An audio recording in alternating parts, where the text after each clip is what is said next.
It's Jay Wiggs and I'm locked in with the Hood Journal. Gra gra boom. Maneuvering, just playing the coup. These bitches be loving the crew. Calling the order to tell them to move. Like what? Them niggas be acting a fool. Niggas be jacking their ops, but always giving me props. Smoking it dead. Welcome to the Hood Journal. I'm here with Jay Wiggs, gra gra boom. what's good, my boy. What's poppin', cool? It's good to see you.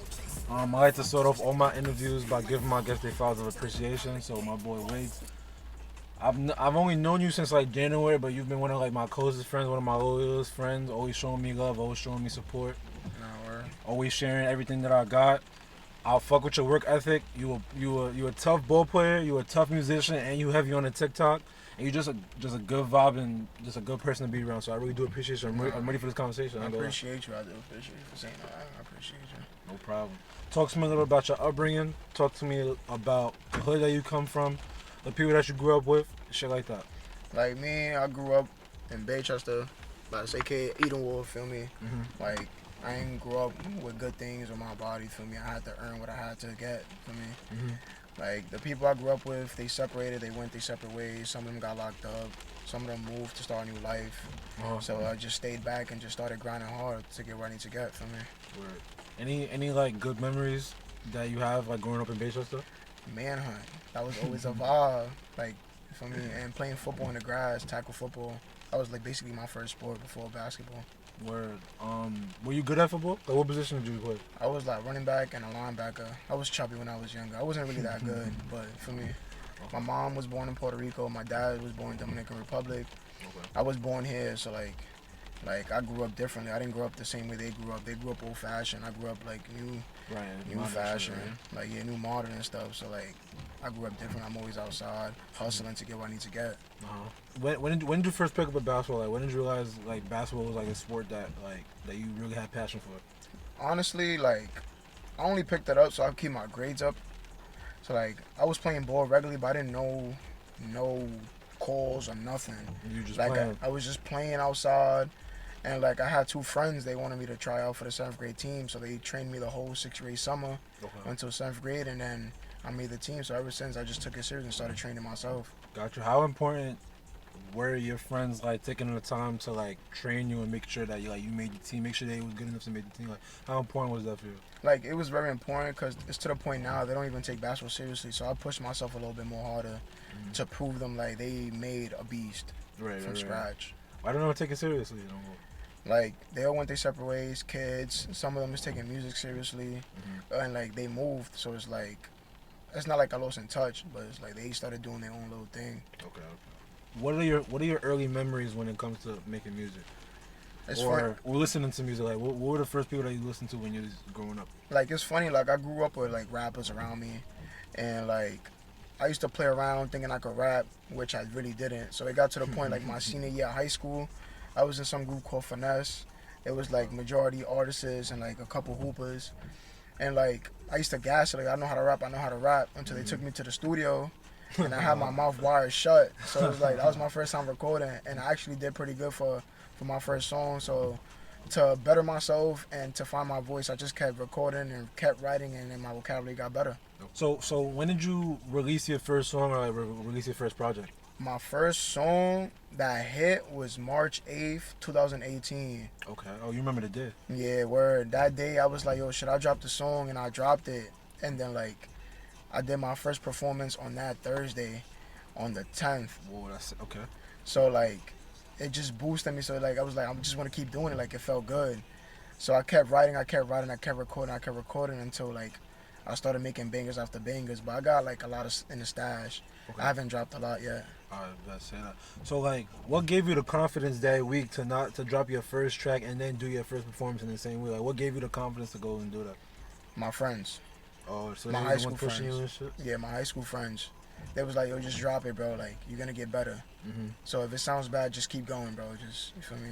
Okay. Like, it's gonna get better than here. What was the name of it? Get Up On Me. Okay. How do you feel about that song today? Honestly, it's still getting played in parties. Like, I'm still surprised at that. But like, I got way better. Like, my voice changed. It got a little bit deeper. My vocabulary got better. So it's not like I'm not in the same stage how I was when I started. Song that like like niggas started to like respect you, or niggas started to take you serious? Like, what was the moment that you realized, okay, I'm really nice? It was called First Sight. I basically, a girl made me write that song Oh, word? during COVID year 2020. What, she broke your heart, or it was like somebody was like, Like somebody I wanted, so like Oh, she yeah. wasn't giving me the attention I wanted, so I wrote the song First Sight, and like ever since that day, everybody was jacking it, females was jacking it, males jacking it. Mind you, it was a love song, so it's like, Okay. so I see both genders jacking it, so I'm gonna just start doing songs for both genders, cause boys be in their bags too. You feel Right, me? right, that's a fact. Yeah, word. How would you describe like your sound, your music to someone that never listened to you before? Honestly, like I don't consider myself sound like anybody else. I feel like my voice is unique. Mhm. Everybody want to sound like A Boogie and Lil TJ and everybody else, but you always just gotta find your own voice. Right. So like I had to find my own voice, and that's what I did. 2021, it was like a roller coaster for me. My fault. It was a roller coaster for me. It's like, how can I say? I lost friends. You feel me? So like I didn't play unofficial basketball for 2 years. So I didn't Oh, play okay. college basketball for 2 years. So like I lost offers. So I just kept going harder and harder. I was out of shape due to COVID. Then I met friends in Delhi, which I really respect. They more than family, and like they just kept telling me to keep going and don't stop and just chase your dreams. Right. So like one thing I could say that really changed for me is that I never stopped grinding, and I proved doubters wrong. Did you play high school basketball? Barely. Barely. Okay. Like my sophomore year, I was top 10 in assist in my division. Okay. But like after that, I got injured my junior year, my senior year. Like I was on bad timing, so like the coach wasn't dragging it. First, how difficult was that time for you in terms of like trying to find yourself in basketball, and like how grateful are you that you're able to have all that behind you now? Listen, all I can say is for anybody that's in high school or not playing anywhere, just keep playing and keep working on your craft, because that day is gonna come. You're gonna get that call, and when you get that call, just show out, because they watching you. No matter where you are, they watching you. Right. So that's what I kept doing. I kept playing everywhere, and like coaches just kept asking for my number, and like now I'm getting invited for every tournament, and now I'm just getting looked at. Now I'm about to play college ball again. Gotcha. So where are you playing college ball at this fall? This fall I'll be attending Medgar in Brooklyn. You feel me? I'm about to be hooping there finally. Took me 2 years, but I'm back. To hoop at Medgar Evers? Yeah. Gotcha. So like, what went into your decision to decide to start playing basketball there? The coaches was calling me every day, making me feel comfortable. Like they was making me welcome. Like they was welcoming me home. So I just felt comfortable, and I was like, I'm just gonna go. Right. What should Medgar Evers students, what should your friends, what should your supporters expect from you when you step on the court for that first game? It's gonna be a movie. It's gonna be a movie. It's always gonna be a show. Okay. The niggas are excited for you, niggas are happy for you. Nah, I know I'm especially happy for you because I've seen you play, and I know that, like I told you when I showed the picture that you dropped, Medgar Evers got a good one, so I'm happy for you. Just, Thank you, man. I don't expect nothing but you to just go crazy and get them niggas a chip, because I haven't heard nobody come out of Medgar Evers until you, so be the first. Good looking, man. That's a fact.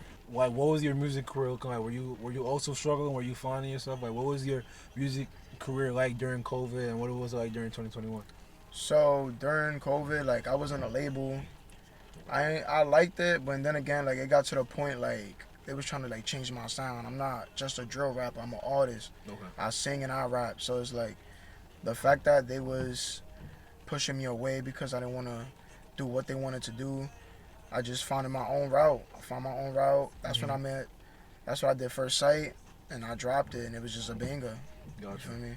So like I just found my own path, found my own voice, and created my own craft, and started doing my own little genres of my own, and then that's when I became the person I am now with this music. Okay.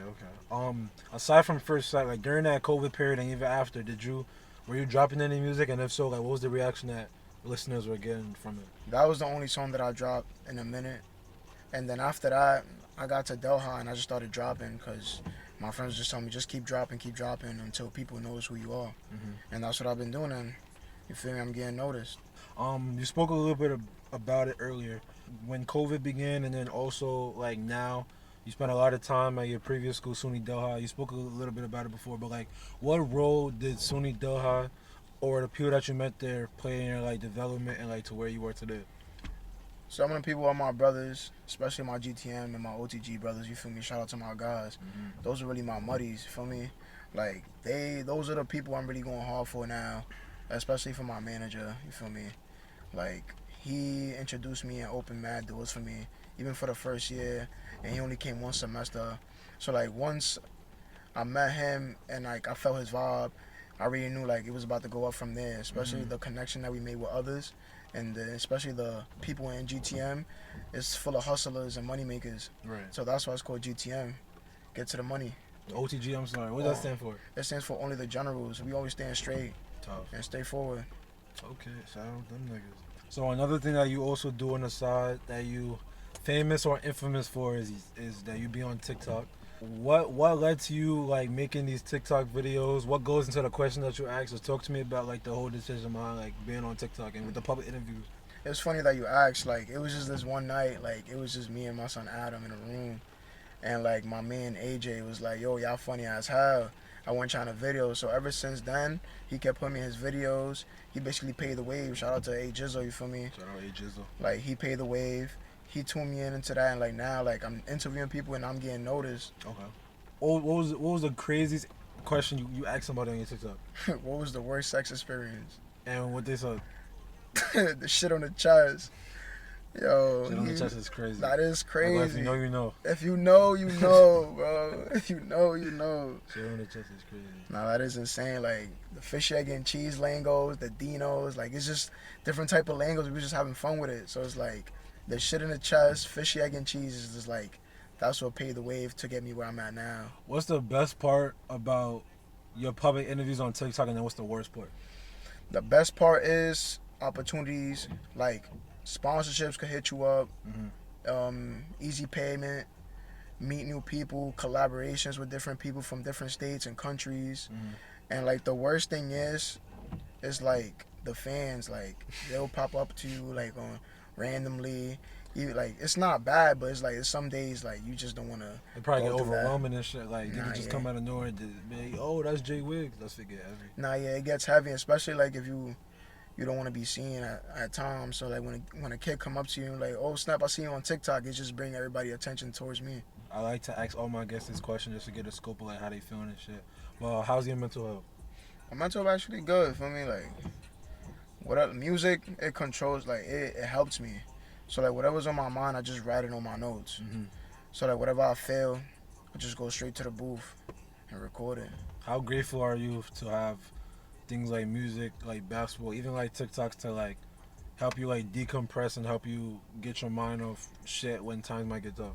I'm actually grateful because I'm basically the only person in my family that do multiple things, especially that I could do at the same time by multitasking. I'm really the only one doing it. So like, I'm actually trying to do it for my family, and it looks like it's going the right way.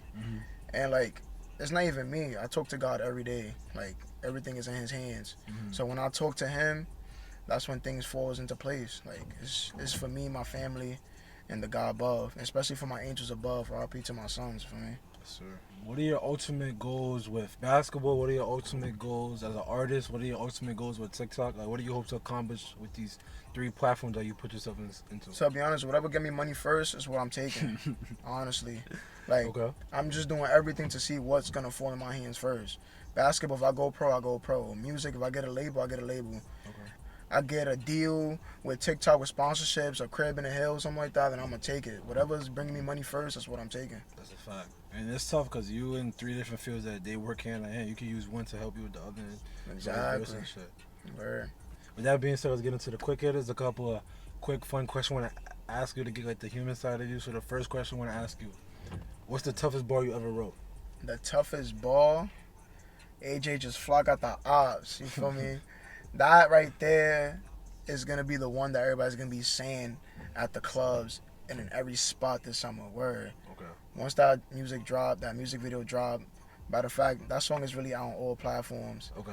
What's the name of that track? It's called Jay Wiggs, Up That Part 2. Okay. But the music video is going to call Up and I'm High. I'm dropping it on my birthday. Say no more. What's your birthday? My birthday is June 9th.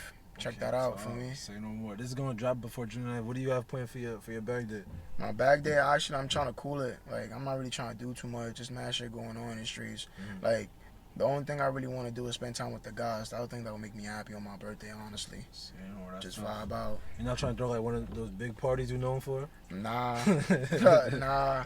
I actually care for people's safety. For me, like, I used to just do it so people could come out and spend time. But, like, now people is just moving a little weird. So, like, I'm just taking care of my people and my fans. So, like, I want them to be safe this summer.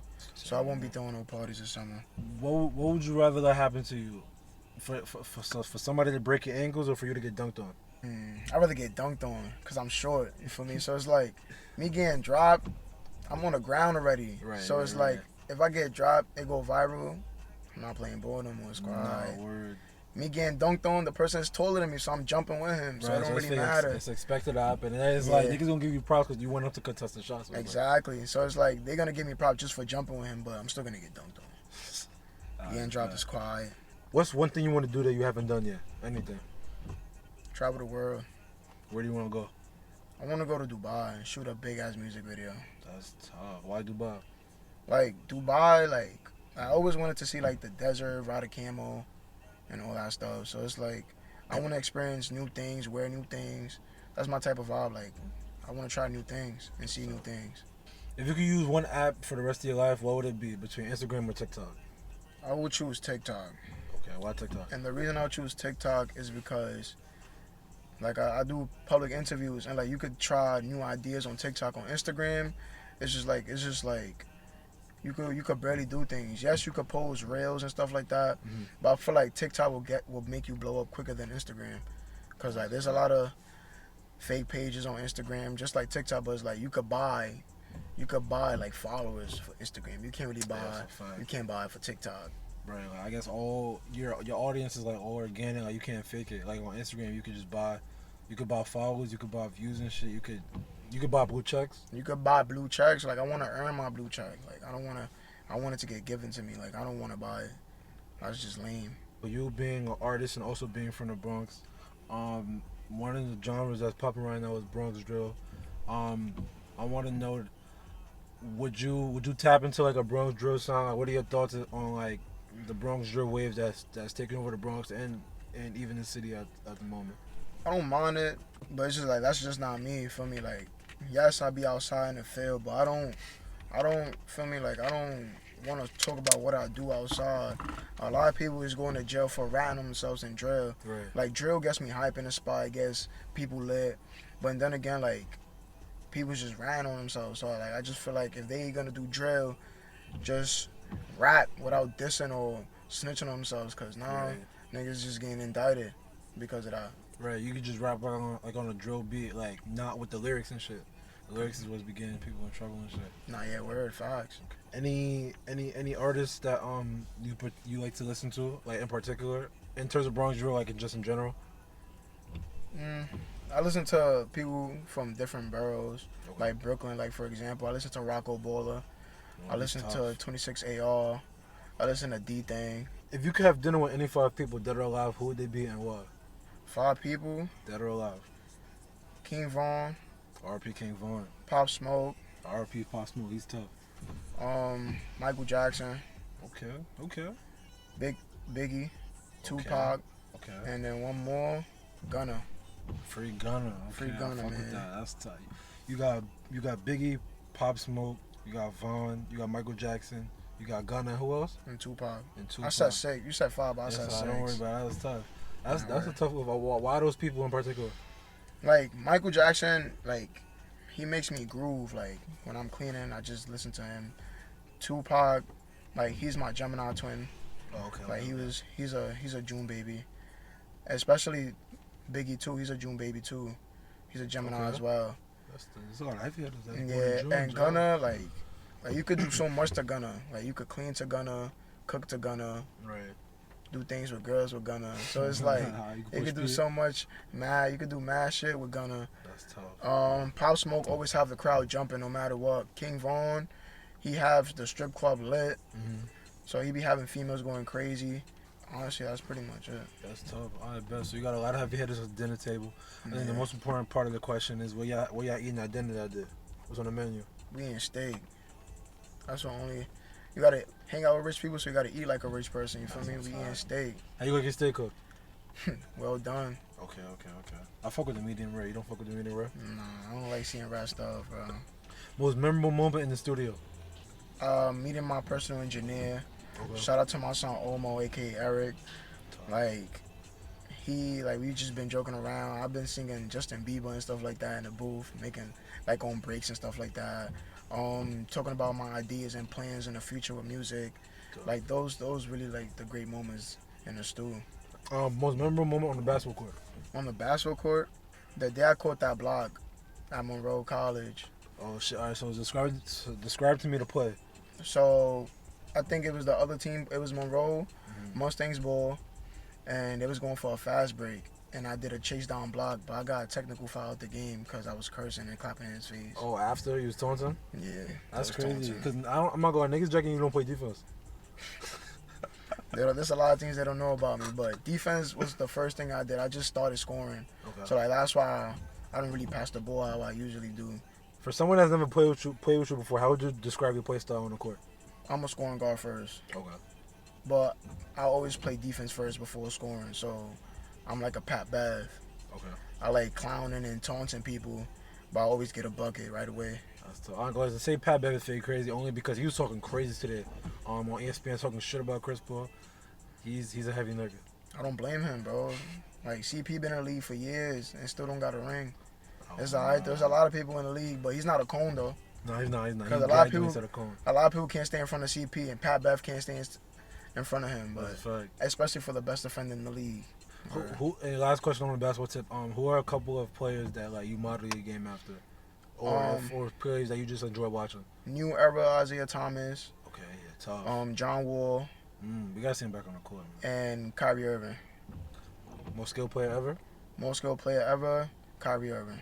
He's crafty, especially with his layup package. Okay. He's too crafty. Who do you want to see next on the Hood Journal? I want to see Shawnee Ben Laden. I'm actually trying to make music with him. I'm trying to get in touch with him. Like, I like his sound. I like his little flow, his own flow. Like, he got his own voice, and that's what I really want to make music with. Like, that's the person I want to make music with next, honestly. That's tough.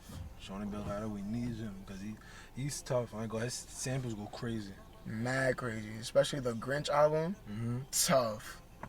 With that being said, I'm marks to the end of the interview. This is the Chalky Shit segment. Anyone you want to shout out? Anything you want to get off your chest? Shout out to my son GTM OTG, where we going on top this summer, you heard? Yes, sir. With that being said, that's a wrap. Wiggs, I appreciate you for jinking up with me last minute for us to finally get this conversation. Niggas been talking about this for a minute. And I'm happy I was able to learn more about you. One of my homies, one of my buddies. I appreciate the conversation, bro. Nah, word. Yes, I appreciate it. So, that's a wrap. Bitch be loving the crew, calling the order to tell them to move. Like what? Them niggas be acting a fool. Why? Niggas be jacking it ops, but always giving me props. Smoking it, that be having me hot. Laid up while I'm sipping the rock. Yo, Ace, remember the day on the 8th? They was running, staying on chase, letting the flock just checking their pace. Like got the cheddar in a pound of the cake. These bitches, they love how I taste. I bitch ain't giving me space. Like, hold on.